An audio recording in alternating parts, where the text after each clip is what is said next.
ఇప్పుడు అందరూ చూస్తుంటే 'శివాజీ' అన్న ఒక పదం అయితే రాంగ్. 100% సామాన్లు అనే పదానికి అదొక్కటి రాంగ్. అది కూడా స్టేజ్ మీద అనడం అంతే. అది బయట ఎంతమంది పాట పాడుకుంటలేరు. సామాన్లు అనే ఒక మీ సామాన్లు బాగున్నాయా ఆంటీ అనే ఒక సంథింగ్ ఒకడంటే అప్పుడు అందరూ ఎంజాయ్ చేసిర్రు. నీట్‌గా ఎంజాయ్ చేసిర్రు. పాటలు పాడుకున్నారు. ఆ లేడీసు, బాయ్సు అందరూ కలిసి మంచిగా ఎంజాయ్ చేసుకున్నారు ఆ పాటకు. మొన్న ఏదో 'చికిరి చికిరి' సాంగ్‌లో కూడా అదేదో సామాన్లు ఏదో వచ్చింది. దాంట్లో కూడా అందరూ ఎంజాయ్ చేసిర్రు. అప్పుడు కనిపియలేని నొప్పి ఇప్పుడు కనిపించింది. ఓకే. ఆ మాట అనడం 100% కొంచెం తప్పే. ఎందుకంటే ఆయనున్న స్టేజ్‌లో మాట్లాడింది అక్కడ మాత్రం తప్పు. దానికి ఆల్రెడీ సారీ చెప్పిండు. అది వదిలేసిన తర్వాత ఇక ఊకూకే దాని మీదనే పడి ఇక ఆయన సామాన్లన్నాడు, ఇక ఆయన వుమెన్ కమిషన్, ఆ కమిషన్ అనేసి ఇది ఏదో చిన్న దాన్ని పోయి ఒక పెద్ద కొండ లెక్క చూసుకొని మీరు ఇంతగనం చేస్తుర్రు చూడు. మీ అందరికి నిజంగా సిగ్గుండాలి. ఫస్ట్ ఎవరికి అనసూయకుండాలి. అనసూయ అసలు ఆమెని హీరోయినా? అసలు ఆమె హీరోయిన్ కాదు, అటు సరిగ్గా యాంకర్ కాదు, అటు సరిగ్గా ఏది కాదు ఆమె. అన్ని సగం సగం చేసి వదిలేసింది ఆమె. అందుకే ఆమె సగం సగం డ్రెస్సులు వేస్తుంది. సగం సగం అన్ని సగాలు సగాలే కాబట్టి డ్రెస్సులు కూడా సగం సగమే వేస్తుంది ఆమె. అంత ఇష్యూ జరిగింది. సరే ఎవరో 'శివాజీ' అంత చెప్పిన తర్వాత కూడా ఆమె ఏం చేసింది, ఆ రోజే స్విమ్మింగ్ డ్రెస్ వేసుకుని మరీ ఫోటోలు పెట్టింది ఆమె ఇన్‌స్టాగ్రామ్‌లో. ఆమెకి ఎంత మళ్ళీ ఉండాలి చూడండి మళ్ళా. అంటే బయట చూపించుకోవాలి. వాళ్ళ హస్బెండ్ తోని ముద్దుల ఫోటోలు కూడా నువ్వు పెట్టుకో. నువ్వు హస్బెండ్‌తో నువ్వు ఏమైనా చేసుకో, ఎవడికి కావాలి. అంతేగాని కొంచెం రూమ్‌లో ఉన్నంతసేపు రూమే. బయటకు వచ్చినంతసేపు పబ్లిక్‌లో ఎట్లా బిహేవ్ చేయాలి అట్లే బిహేవ్ చేయాలి. అంతేగాని ఇప్పుడు స్నానం చేసి ఇంట్లోకెళ్ళి బయటకు వస్తున్నప్పుడు రోడ్డు మీద కూడా స్నానం చేసి రోడ్డు మీదకి రాము కదా. కొన్ని మనకు ఒక లిమిట్స్ ఉంటాయి. ఆ లిమిట్ దాటద్దనే 'శివాజీ' చెప్పడం జరిగింది. అంతేగాని మీరేదో అరే ఏం వేసుకోకుర్రి, ఉట్టి చీరలే కట్టుకొని రాలే, ప్యాంటు టీ షర్ట్లు మీకు ఏం నస్తే అది వేసుకోరు. కానీ కొంచెం మీ ప్రైవేట్ పార్ట్స్ అనేవి కనబడకుండా చూసుకోండి అని మాత్రమే చెప్పిండు. దీని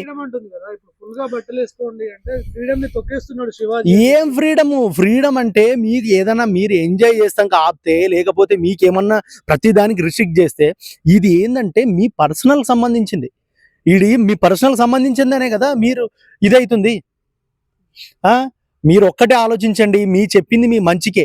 ఇది మీ ఫ్రీడమ్ సంబంధించింది కాదు. ఫ్రీడమ్ అంటే ఇష్టం వచ్చినట్టు బట్టలు వేసుకుని ఇష్టం వచ్చినట్టు మీ సామాన్లు అవి ఇవి చూపించుకుంటూ చేయడం అనేది కరెక్ట్ కాదు.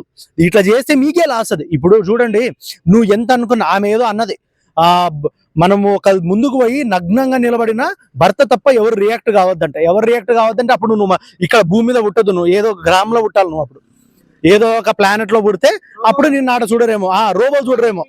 అంతేగాని జనాలు ఉప్పు కారం తినే జనాలు వాళ్ళు 100% చూస్తారు. ఇప్పుడు శారీలు కట్టుకోపోయి మామూలుగా చుడిదార్లు వేసుకోపోయి కొంచెం వందల మంది రోడ్ల మీద పోతుంటారు.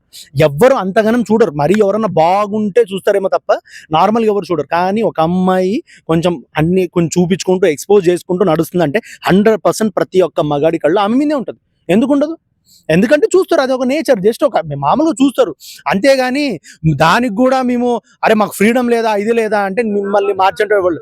నీ బాడీ నీ ఇష్టమే. నీ ఇంటి గోడ వరకే, నీ 4 గోడల వరకే నీ బాడీ నీ ఇష్టం. రోడ్డు మీదకి వచ్చి నీ ఇట్లా చేసి నా బాడీ నా ఇష్టం అంటే కుదరదు. దీనికి ఇంకోటి కూడా చెప్తాను నేను. ఎవరు నాగబాబు, తర్వాత ప్రకాష్ రాజు, వీళ్ళందరూ సపోర్ట్ చేస్తారు. నాకు 1% కూడా అర్థం కాలేదు వాళ్ళు అసలు ఎందుకు సపోర్ట్ చేస్తారో, అసలు దేనికి సపోర్ట్ చేస్తారో. ఇప్పుడు ఎందుకంటే వాళ్ళున్న సినిమా ఇండస్ట్రీ అట్లా అయిపోయింది. ప్రతి ఒక్కరు ఇప్పుడు మన తెలుగే అనుకుంటే బాలీవుడ్ లో చూసారు కదా, ఒక్కొక్క హీరోయిన్ ఆమె పేరేందో తెలియదు. ఆమె కొత్త డ్రెస్సులు, సైకిళ్ళు, పువ్వులు ఏమో పెట్టుకుని వస్తుంది ఆమె. అదేందో అర్థం కాదు. అవి కూడా ఎందుకు మళ్ళీ రోడ్డు మీద అవి కూడా తీసుకొచ్చిస్తే హ్యాపీయే కదా. ఇంతమంది జనాలు చూస్తారు, అయినా సిగ్గు లేకుండా తిరుగుతారు. మళ్ళీ దానికి ఫ్రీడమ్ అని పేరు పెట్టుకున్నారు మీరు. అసలు నాగబాబు గారికి అవసరం అంటారా? అస్సలు 1% కూడా అవసరం లేదు. ఎందుకంటే రీసెంట్ పవన్ కళ్యాణ్ గారు డిప్యూటీ సీఎం గా అయ్యారు. ఆయన ఒక మంచి పదవితోని ఒక మంచి దాంతోని మంచిగా నడుస్తారు. ఈయనకి ఏం నొప్పి వచ్చిందో, ఈయనకి ఏంటంటే ఏం చేయలేక ఇప్పుడు ఆయనకి ఏం పనులు లేవాడ ఆయనకి. ఎందుకంటే ఆంధ్ర రాష్ట్రంలో ఏ పనులున్నా చేసే ఈ దిక్కులు ఈయనకు లేదు. ఎందుకంటే ఈయనకు ఆ రైట్స్ లేవు, ఏమి లేవు. ఏం చేయాలన్నా పైనుంచి ఆర్డర్ రావాలి. కాబట్టి ఖాళీ కూర్చున్నాడు. అరే ఇదేదో అనసూయ మా జబర్దస్త్ ఆమె ఏదో మాట్లాడదాం అన్నట్టు ఏదో మాట్లాడిండు. మొత్తం ఇప్పుడు రివర్స్ అయింది. అందుకే నోరు మూసుకున్నారు ఇప్పుడు అందరు. కానీ నేను గట్టిగా స్ట్రిక్ట్ వార్నింగ్ ఇచ్చేది ఒక్కలకే. మెయిన్ ఈ విషయంలో నేను వీళ్ళందరూ ఓకే ఏదో జరిగింది కానీ నా అన్వేషణ వానికి నిజంగా చెప్తున్నా, వాడి గిట్ట వీడికి ఎవరికైనా ఈ భారతదేశంలో 7 అడుగు పెట్టే మనకు 100%. ఎందుకంటే వాడు మాట్లాడింది ఫస్ట్ ఎవరు 'శివాజీ' గురించి మాట్లాడిండు. అప్పుడు కూడా పచ్చిబూతులు. నీకేం అవసరం వాడిని ఇప్పుడు ఆయన తిట్టే అవసరం నీకేంది? నిన్నేమని అన్నాడా? నీ చెల్లెల్ని అన్నాడా? నీ అక్కని అన్నాడా? ఎవరిని అన్నాడా? నువ్వు ఆయన అన్ని బూతులు తిడుతున్నావు. తర్వాత ఆ గరికపాటి గారిని కూడా ఇష్టం వచ్చినట్టు బూతులు, అది నిజంగా నువ్వు మనిషివే అసలు నాకు అస్సలు అర్థమే. తర్వాత హిందూ సాంప్రదాయాన్ని, సీతమ్మని, తర్వాత ద్రౌపదిని అట్లా మాటలు అన్నో చూడు, నువ్వు నిజంగా చెప్తున్నా, నీకు నిజంగా దమ్ముంటే నువ్వు భారతదేశానికి మళ్ళీ ఏదో వీడియో పెట్టిండు, నీ భారతదేశానికి రాను, భారతదేశానికి వస్తే నా కూతురునైనా సరే మానభంగం చేస్తారు, అక్కడ పొల్యూషన్ ఉంటుంది, అది ఉంటుంది అనేసి. అరే చెడ్డ వాళ్ళు ఏడని ఉంటారు, మంచి వాళ్ళు ఉంటారు, చెడ్డోళ్ళు ఉంటారు, ప్రతి ఒక్క దేశంలో ప్రతి ఒక్కరు ఉంటారు. అంటే నీకు వేరే దేశాల్లో తగలే, నీకు కరెక్ట్ తగిలినప్పుడు అప్పుడు తెలుస్తుంది. నువ్వు నిజంగా ఇండియాకి రా, నువ్వు బతుకుంటే అప్పుడు చూసుకుందాం. నిన్ను నిజంగా చెప్తున్నా, రోడ్డు మీద బట్టలు ఇప్పి కుక్కను కొట్టినట్టు కొడతారు నిన్ను. నాన్ వేషనా నీకే చెప్తున్నా ఇది, నిన్ను రోడ్డు మీద బట్టలు ఇప్పి కుక్కను కొట్టినట్టు కొడతారు. ఇది మాత్రం 100%. మళ్ళీ ఈరోజు ఇంకో వీడియో చూసా, ఆడేదో వీడియో పెట్టిండు థాయిలాండ్ది. థాయిలాండ్ లో చూడండి, ఇక్కడ 177 దేశాల మంది వస్తారు, ఇక్కడ ఒక్క మానభంగం కూడా జరగదు. ఇండియాకి వస్తే అన్ని మానభంగాలే, నేనేం తప్పు మాట్లాడినా అని. అరే ఒక్క నిమిషం ప్రతి ఒక్కరు ఎవరైతే చూస్తారో ఒక్క నిమిషం చాట్ జీపీటీలో థాయిలాండ్ లో జరిగిన ఈ మానభంగాల కేసుల గురించి ఒక్కసారి చూడండి. నేను జస్ట్ రీసెంట్లీ చూస్తే 30,000 కేసులు రికార్డ్ అయినాయి, మానభంగాల కేసులు. మళ్ళీ అప్పుడే మళ్ళీ వీడేమైనా చూస్తుండా, మళ్ళీ ఇంకేమైనా ఆడిగో ఏం చూస్తుండు వీడు? థాయిలాండ్ పోయేది ఎందుకు? పోవడమే వీళ్ళ సామాన్లు చూడడానికి, వాళ్ళని అది చేయడానికి ఇది చేయడానికే పోతుండు. వాడు ఇవన్నీ ఏం చూస్తాడు? వాడు బయట ప్రజలకు ఇచ్చేదే ఏం చూపిస్తుండు? ప్రతి ఒక్క వీడియోలో ఒక అమ్మాయిని చూపిస్తాడు, ప్రతి ఒక్క వీడియోలో ఏదో సామాన్లు చూపించేటట్టు చేస్తాడు. వాడు తప్పు దారులు, తప్పు అంచడాలు అన్ని ప్రజలు చూపించుకుంటా, మళ్ళీ ఇంకోలు ఎవరైనా చేస్తే వాళ్ళని పచ్చి బూతులు తిరుగుతాడు చూడు. వీని నిజంగా చెప్తున్నా, ఎట్లా కొట్టినా తప్పులేదు. నాకు కొంచెం పోలీసు వాళ్ళది కూడా అర్థం కాదు, ఎందుకంటే ఇటువంటి ఇప్పుడు ఎవడో వేరే దేశంలో ఉన్నాడు అనేసి ఇష్టం వచ్చిన మాట్లాడుతుంటే వాడిని ఎందుకు అరెస్ట్ చేయడో నాకు అర్థం కాదు. వాడిని కూడా పిలిపించి, వాడిని కూడా ఎవరో ఐబొమ్మ రవి లెక్క అరెస్ట్ చేసినట్టు వాడిని కూడా అరెస్ట్ చేయాలి. అరెస్ట్ చేస్తే సరిపోద్ది. అప్పుడు చైనా అప్పుడు కూడా ఇండియానే తక్కువ చేసి మాట్లాడాడు. ఇప్పుడు ఒక రకంగా భరతమాతనే, అంటే ఆడపిల్లకి అసలు జీవించలేదు అన్న విధంగా ఇన్సల్ట్ చేస్తున్నాడు. అసలు అరెస్ట్ చేస్తే సరిపోద్దా? ఇలాంటి శిక్ష పడితే బాగుంటుంది. వీడు నిజంగా చెప్తున్నా, వీడు అంటే ఇప్పుడు మరి మన భారతదేశం రూల్స్ నిజం చెప్తున్నా, బొంగుల రూల్స్ ఎట్లా అంటే ఎంత తప్పు చేసినా వాడిని అందరు మంచి క్షమిస్తారు. మన భారత రాజ్యాంగం అటువంటిది. ఎందుకంటే వేరే దేశాల్లో చూడండి, క్యూవైట్లో కానీ దుబాయ్లో కానీ ఎవడన్నా ఇట్లా మానభంగాలు ఏమైనా చేస్తే అప్పటికప్పుడు కట్ చేస్తారు, అప్పటికప్పుడు తలకాయలు నరుకుతారు. అటువంటి రూల్స్ తీసుకొస్తే ఈడ కూడా అప్పుడు అందరూ చక్కగా అవుతారు. వీడేమో ఇష్టం వచ్చినట్టు ఏదో దేశంలో ఉండి వాగుతారు, మన వాళ్ళేమో చూసుకుంటూ గమ్మును కూర్చుంటారు. నాకు అదే అర్థం కాదు. వాడిని రప్పించి ఏదైతే తప్పులు మాట్లాడిండో దాని మీద కరెక్ట్ కడగండి, కొట్టండి, కుక్కను కొట్టినట్టు రోడ్డు మీద కొట్టండి. ఇంకోసారి ఇటువంటి విషయాల్లో, మన హిందూ సాంప్రదాయ విషయాల్లో ఎవడన్నా మాట్లాడాలనుకుంటే ఉత్సాహపడాలి.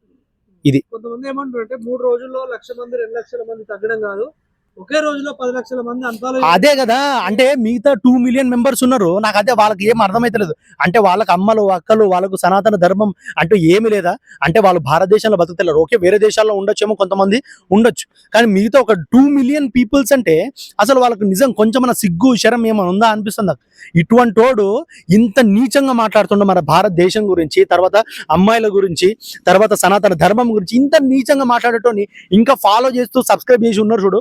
ఫస్ట్ వాళ్ళకి సెల్యూట్ కొట్టాలి, నిజంగా చెప్తున్నా, సెల్యూట్ కొట్టాలి వాళ్ళకు.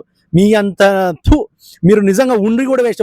వాన్ వీడియోలు చూసుకుంటే బతుకురు ఇక జీవితాంతం. ఇక మిమ్మల్ని ఎవడేం చేయలేడు. ఇక వాడు చూపించే సామాన్లు, వాడు చూపించే అంటుంటాడు చూడు, ఏదో డైలాగులు కొడుతుంటాడు, గుంట చవక, ఇవే మీకు కూడా చవకలే కావాలేమో, అందుకే చవకల కోసమే పోతున్నారు మీరైతే. నేను ఒకటే బ్రదర్ అందరికి చెప్తున్నా, ఇటువంటి వాళ్ళని అస్సలు ఎంకరేజ్ చేయకండి. ఫస్ట్ ఆఫ్ ఆల్ నేను ఫస్ట్ ఎంకరేజ్ చేసిన, ఎందుకంటే ఏదున్నా నిజాయితీగా మాట్లాడతాడు. యూట్యూబ్లో ఎంత సంపాదించినా అన్ని చూపిస్తుండే. అరే నేను కూడా అప్పుడే ఓకే, ఎవరు చెప్పరు అసలు యూట్యూబ్లో ఎంత సంపాదిస్తున్నాడు చూపిస్తుంటే, అరే వీడు ఒక జెన్యూన్ పర్సన్ అనేసి నేను కూడా సబ్స్క్రైబ్ చేసిన. నాకు రీసెంట్లీ కూడా వాడు కొన్ని మాటలు నాకు చాలా నచ్చలే, అందుకే నేను అప్పుడే అన్సబ్స్క్రైబ్ చేసి పడేసిన. ఇప్పుడు 100% ఇప్పుడు అందరికీ తెలిసిపోయింది. ఎందుకంటే ఒక మనిషి మాటనే వాడిని నిలబడుతుంది, ఒక మనిషి మాట నిలబెడుతుంది, ఒక మనిషి మాటనే వాడిని తొక్కుతుంది. సో ఇప్పుడు ఇంతకుముందు నిలబడ్డది ఇప్పుడు తొక్కుతుంది. నేను అదే అంటున్నా కదా బ్రదర్, సీతమ్మ వారి గురించి అటువంటి మాటలు మాట్లాడడం అస్సలు కరెక్ట్ కాదు. మన ఇంతమంది ఉన్నారు, నార్త్ సౌత్ ఇంతమంది హిందువులు ఉన్నారు, ఎందుకు వాని మీద అగెనెస్ట్ గా ఒక పెద్ద గిజ్జేయాలి? దీన్ని అసలు సైలెంట్ కూర్చుంటారు. అదే చిన్న ఏదన్నా వేరే ఒక చిన్న మత కళలో ఊరుకొస్తారు, 7 కేలు పడితే 6 కేలు ఊరుకొస్తారు. ఇటువంటి టైంలో ఎడిపోయారు. మళ్ళీ ఏమన్నా ఇంట్లో పడుకొని మీరు కూడా వీడియోలు చూసుకుంటూ వస్తున్నారా ఏంది? నేను ఒకటే చెప్తున్నా, మొత్తం చేంజ్ అయిపోండి జనాలు. ఫస్ట్ ఈ శివాజీ ఇష్యూ నుంచి స్టార్ట్ అయింది. సామాన్లో ఏదో అన్నాడు, ఆ ఇష్యూ నుంచి స్టార్ట్ అయింది. సామాన్లు ఆయన అన్నది ఒక మామూలుగా అన్నాడు, 100% ఆ ఒక్క మ్యాటర్కి పోయి తప్పు ఆయన అన్నాడు. కానీ ఆయన చెప్పిన విధానం రాంగ్ కావచ్చేమో, కానీ ఆయన చెప్పింది 100% కరెక్ట్. నిధి అగర్వాల్ చూడండి, ఆ రోజు అంత ఇన్సిడెంట్ జరిగిన తర్వాత కూడా నెక్స్ట్ రాజాసాబు ప్రీ రిలీజ్ ఈవెంట్కి వచ్చినప్పుడు మళ్ళీ ఎట్లా వచ్చింది, మళ్ళా సేమ్ సామాన్ కనబడేటట్టు వేసుకొచ్చింది. ఆ ఏందో వాళ్ళని అందుకే ఎవ్వరేం మార్చలేరు. కాబట్టి మళ్ళా ఎవరు ఆమె పేరేంది, అనసూయ, మగవాళ్ళ చూపులు మార్చుకోవాలి అని అంటుంది ఆమె. ఆ చూపు అందరు అదే, అందరు కళ్ళల్లో కనబడంగానే కళ్ళ కారం కొట్టుకోర్రి, లేకపోతే కళ్ళకు ఏమన్నా పెట్టుకోండి, ఆడపిల్ల కనబడంగానే సరుకు ఏదో మూసుకునేటట్టు ఏమన్నా ఆటోమేటిక్గా ఏదైనా చేసుకోండి అందరు. అట్లయితేనే ఇదే అయ్యేటట్టుంది. వాళ్ళైతే మారరు. మీరు ఎంత చెప్పినా ఎంత చేంజ్ చేయాలనుకున్న ఈ జనరేషన్ 100% చేంజ్ కాదు, అది ఫిక్స్. అది సొంత తల్లిదండ్రులు చెప్తేనే చేంజ్ అవుతలేరు, అటువంటిది బయట ఎవడని చెప్తే చేంజ్ అవుతారు. అందుకే వదిలిపడేర్రి. ఒకటే, మన బతుకు మనం బతకాలి, వాళ్ళు ఏదైనా బతికి సావుర్రి. కానీ ఏంటంటే నేను ఇప్పుడు రియాక్ట్ అవ్వడానికి కూడా రీజన్ నా అన్వేషణ. నువ్వు ముందుకు రా, నిన్ను నిజంగా కుక్కను కొట్టినట్టు కొట్టకపోతే 100% నా పేరు మార్చుకుంటాను.